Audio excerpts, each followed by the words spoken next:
Hello बच्चों, let's read the question. This question says the center of a circle is C 2, minus 3 and 1 end of the diameter AB is A 3, 5. Find the coordinates of the other end B. The option are A 1, minus 11, B 5, 2, C 1, 8, D 1, 11. Key concept.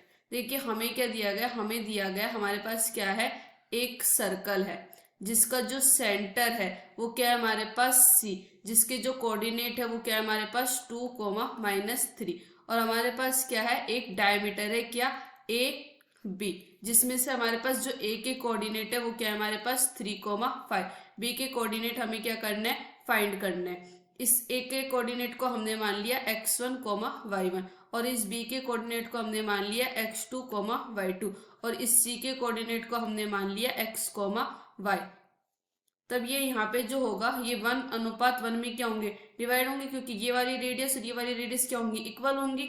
तो देखिए यहाँ से क्या आएगा हमारे पास, जो mid point के coordinate होंगे वो क्या हो जाएंगे हमारे पास, वो हमारे पास हो जाएंगे x1 प्लस में x2 अपॉन में क्या हो जाएगा 2 और y1 प्लस में y2 अपॉन में क्या हो जाएगा 2। और देखिए यहाँ से हमने b के जो कोऑर्डिनेट है वो क्या मान लिया हमने अल्फा, बीटा और हमारे पास जो मिड पॉइंट के कोऑर्डिनेट है वो क्या है हमारे पास x, y। x1 प्लस में x2 अपॉन में 2 और y1 प्लस में y2 अपॉन में 2।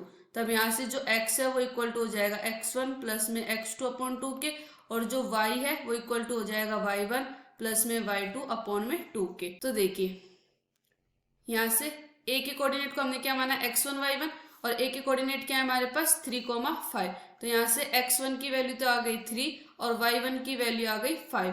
उसके बाद b के कोऑर्डिनेट को क्या माना है हमने x2, y2 और यहाँ पे क्या माना है हमने अल्फा, बीटा। तो x2 इज इक्वल टू में क्या हो गया अल्फा और y2 इज इक्वल टू में कितना हो गया बीटा। उसके बाद c के कोऑर्डिनेट को हमने क्या माना x, y, जबकि c के कोऑर्डिनेट क्या है हमारे पास 2, माइनस 3। तो x इज इक्वल टू में कितना हो गया 2 और y इज इक्वल टू में कितना हो गया -3।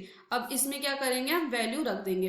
तो देखिए यहाँ से क्या आएगा x, तो यहाँ पे x की जगह क्या लिखेंगे हम, x की जगह हम लिखेंगे यहाँ पे 2। तो यहाँ से क्या आ गया 2 इक्वल टू x1 कितना है हमारे पास 3 प्लस में x2 कितना है अल्फा अपॉन में कितना हो जाएगा 2। तो यहाँ से कितना हो जाएगा 4 इक्वल टू में कितना हो जाएगा 3 प्लस में अल्फा। तो अल्फा इज इक्वल टू में कितना हो जाएगा 4 माइनस 3। तो अल्फा इज इक्वल टू में कितना आ गया हमारे पास 1।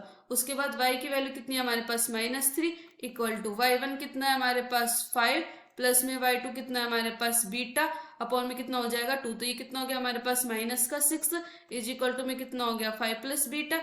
तो यहाँ से बीटा इक्वल टू कितना हो जाएगा -6 माइनस का 5। तो बीटा इक्वल टू में कितना हो जाएगा हमारे पास -11। हमें क्या करने थे, बी के कोऑर्डिनेट निकालने थे। बी के कोऑर्डिनेट हमने क्या माने थे x2, y2 मतलब कि अल्फा, बीटा। तो अल्फा की वैल्यू कितनी है हमारे पास 1 और बीटा की वैल्यू कितनी है हमारे पास -11। तो हमारा जो ऑप्शन ए है this is the right option. I hope you understand. Best of luck.